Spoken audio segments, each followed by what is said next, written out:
Assalamualaikum warahmatullahi wabarakatuh. Perkenalkan saya Rahma Imala Putri dengan NIM 19042082 dari jurusan Ilmu Administrasi Negara Fakultas Ilmu Sosial Universitas Negeri Padang. Baiklah, pada kesempatan kali ini saya akan membahas materi mengenai statistik parametrik dan juga statistik non-parametrik.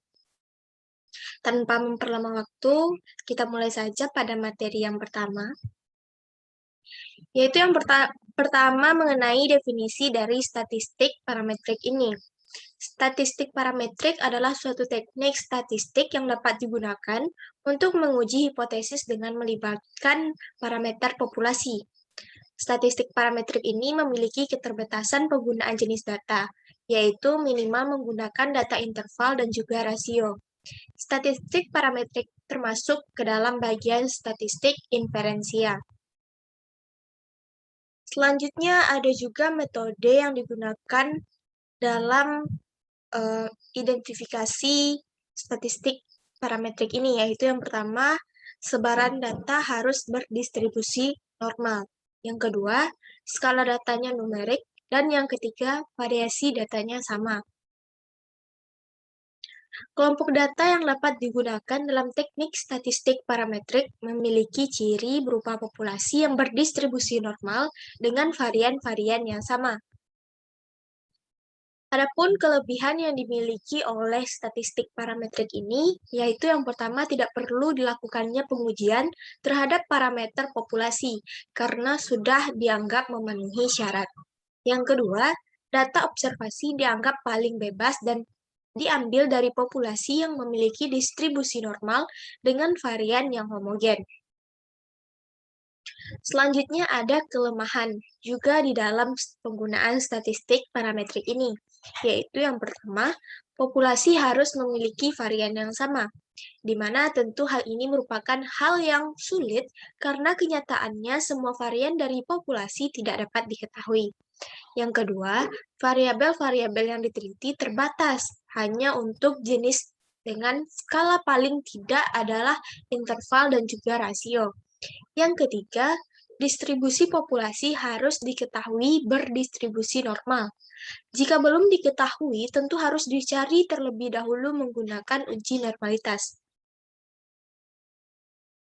Contoh penggunaan statistik parametrik ini seperti pengujian uji T dan F yang aplikasinya banyak diterapkan, semisal pada analisis regresi, path analysis, rancangan percobaan, analisis faktor atau CFA, structural equation modeling atau SEM, dan lain sebagainya. Selanjutnya yaitu tentang statistik non-parametrik. Metode statistik non-parametrik ini merupakan metode yang tidak memerlukan adanya asumsi mengenai sebaran data populasinya. Istilah yang sering digunakan untuk statistik non-parametrik ini adalah statistik bebas distribusi atau distribution free statistics, dan uji bebas asumsi atau assumption free test. Biasanya data yang digunakan dalam metode ini tidak terlalu besar jumlahnya, sekitar kurang dari 30 data. Statistik non-parametrik tidak melibatkan pendugaan nilai populasi. Adapun beberapa kelebihan yang dimiliki oleh statistik non-parametrik ini, yang pertama, data umumnya bersifat kualitatif sehingga terkadang tidak dibutuhkan jenjang atau urutan. Yang kedua, secara umum metode perhitungan yang digunakan tidak menggunakan perhitungan matematik yang rumit. Yang ketiga, dapat digunakan untuk kelompok populasi berdistribusi normal sebagai uji pembanding statistik parametrik. Yang selanjutnya, mudah dilakukan karena tidak membutuhkan asumsi normalitas. Dan yang terakhir, pengujian hipotesis dilakukan secara langsung pada pengamatan nyata. Adapun kelemahannya, yaitu yang pertama, pengujian dengan menggunakan metode statistik non-parametrik ini seringkali mengabaikan beberapa informasi. Selanjutnya, kemampuan uji metode statistik non-parametrik ini tidak sekuat yang dimiliki oleh metode parametrik. Dan yang selanjutnya, hasil uji statistik non-parametrik tidak dapat digunakan untuk mengestimasi karakter dari populasi. Selanjutnya, tidak melibatkan parameter populasi dalam uji hipotesis. Dan skala yang digunakan bersifat lebih lemah dan juga asumsi pada metode statistik parametrik tidak dipenuhi.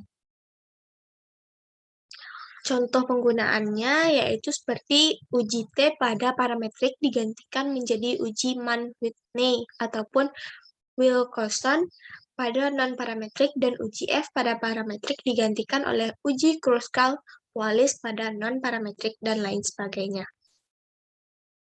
Baiklah, sekian yang dapat saya sampaikan. Jika ada salah dan kurang, mohon dimaafkan. Wabillahi taufiq wal hidayah. Wassalamualaikum warahmatullahi wabarakatuh.